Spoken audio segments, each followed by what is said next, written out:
Christophe Salomon,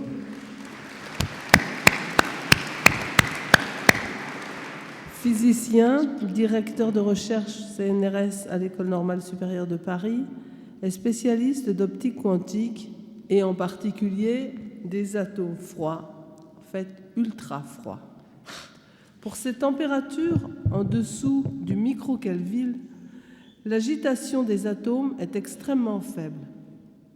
Il devient alors possible d'étudier la gravitation avec une très grande précision et de mesurer le temps d'une manière extrêmement précise à l'aide d'horloges atomiques. Chers consoeurs, chers confrères, c'est un immense honneur et un immense plaisir que vous me faites en m'accueillant au sein de votre académie. Au cours de ces 3 siècles et demi d'existence, cette institution a vu défiler de si grands scientifiques que cette cérémonie en est quelque peu impressionnante et émouvante. Aujourd'hui, je voudrais vous présenter mon parcours, celui d'un scientifique fasciné par la physique quantique et les applications des atomes manipulés par la lumière. À la suite de ma thèse, réalisée dans l'équipe de Christian Bordet et stimulée par les travaux d'Arthur Ashkin au Bell Labs, qui piégeait des petites billes de verre et même des bactéries à l'aide d'un faisceau laser, je me suis dirigé pour mon postdoc vers le laboratoire de John Hall aux USA, qui venait tout juste de produire des atomes ralentis, même stoppés par la lumière laser. C'est sur une plage, lors d'une conférence à Hawaï en 1985, les pieds dans l'eau, qu'Alain Aspect m'a convaincu de rejoindre le groupe expérimental qui se montait à l'École normale supérieure autour de Claude Cohen-Tanucci, Jean Dalibard et lui-même, pour mener des expériences sur le refroidissement et le piégeage par laser. Ce fut le début d'une aventure merveilleuse. Dans une enceinte à vide, les atomes absorbent les photons d'un faisceau laser et les réémettent par émission spontanée. Avec des lasers dans les 3 directions de l'espace, il est possible de capturer et refroidir une assemblée d'atomes dans ce qu'on appelle une mélasse optique. Les photons agissent sur les atomes comme un bain très visqueux qui amortit leur vitesse. Grâce à un mécanisme de refroidissement très efficace introduit par Claude et Jean, les atomes sont très lents. Pour le césium, la vitesse d'agitation désordonnée des atomes est de l'ordre du centimètre par seconde, 10 000 fois plus faible qu'à la température ambiante. Nous entreprîmes alors, avec l'aide d'André Clairon du LNE-CIRT, à qui je tiens à rendre un hommage particulier aujourd'hui, de montrer que le contrôle du mouvement des atomes pouvait conduire à la réalisation d'horloges atomiques bien plus précises. La raison en est simple.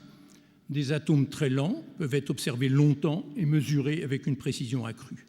Aujourd'hui, l'unité de temps, la seconde, n'est plus donnée par la rotation de la Terre ou les oscillations d'un pendule, mais par des horloges à césium, justement ces atomes que l'on sait si bien refroidir par laser. Les oscillations du pendule sont remplacées par les oscillations d'un champ électromagnétique qui porte l'atome dans une superposition de 2 états d'énergie. Ces oscillations sont bien plus rapides que celles d'un pendule qui bat au rythme d'un tic-tac per seconde. Dans une horloge à césium, il se produit environ 9 milliards d'oscillations par seconde. Lorsqu'on coupe les faisceaux laser de refroidissement pour faire fonctionner l'horloge, les atomes tombent simplement sous l'action de la gravité. Une solution élégante à ce problème fut proposée en 1953 par Zacharias. C'est la fontaine atomique que nous avons réalisée en 1991 avec le césium. Les atomes sont lancés vers le haut par les faisceaux laser. Ils traversent une première fois une zone d'interaction où ils sont excités par un champ micro-ondes. Sous l'effet de la pesanteur, les atomes ralentissent, font demi-tour et traversent une seconde fois le champ excitateur. Dans ce processus, le temps effectif de mesure est le temps que passent les atomes au-dessus de la cavité, typiquement une demi-seconde.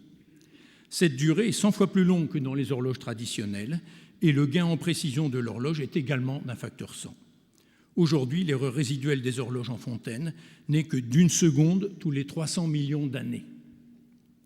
Ainsi, les 3 fontaines de l'Observatoire de Paris contribuent actuellement pour plus de 40% au pilotage du temps atomique international et les chercheurs travaillent aujourd'hui sur des horloges optiques encore plus précises. Mais pourquoi diable s'acharner à améliorer la précision de la mesure du temps? Tout d'abord, la navigation par satellite, le GPS, utilise un ensemble d'horloges atomiques en orbite. Aujourd'hui, le GPS apporte une véritable révolution dans notre société moderne. Plus fondamentalement, ces instruments ultrasensibles permettront de tester les prédictions théoriques de la relativité générale en comparant les fréquences de 2 horloges situées à des altitudes très différentes. c'est le projet spatial Pharao-Esseuse, dévoilant peut-être, qui sait, une nouvelle physique. La seconde application que je voudrais vous présenter aujourd'hui concerne la superfluidité des fermions ultra-froids. La nature comporte deux types de particules, les bosons de spin total entier et les fermions de spin demi-entier. À basse température, les bosons identiques sont grégaires. Ils forment un condensat de Bose-Einstein, une phase superfluide où la viscosité est nulle. Pour les fermions de spin 1,5, il faut une interaction attractive entre ces fermions de spin opposés pour qu'une condensation de pair vers un état superfluide se produise. En réglant à volonté la force de cette attraction, notre équipe et quelques équipes étrangères ont pu établir un lien entre condensation de paires de fermions et condensation de Bose-Einstein et mettre en évidence un régime universel entre ces deux limites. Ce régime universel est atteint également dans les étoiles ultra-denses. Les étoiles à neutrons, elles aussi superfluides, bien qu'elles soient une température de 10 puissance 8 degrés Kelvin. C'est ainsi qu'en menant des expériences sur des gaz très dilués, 1 million de fois moins denses que l'air qui nous entoure, on explore les propriétés d'objets astrophysiques exotiques qui sont 1000 milliards de fois plus denses que notre Terre. C'est la beauté des équations de la physique quantique que de s'appliquer à des systèmes si disparates. Je voudrais terminer cet exposé en remerciant tous les étudiants, postdocs et chercheurs avec qui j'ai eu la chance de partager cette aventure. Je remercie également de tout cœur les membres de ma famille pour leurs encouragements continuels. Merci à tous pour votre attention.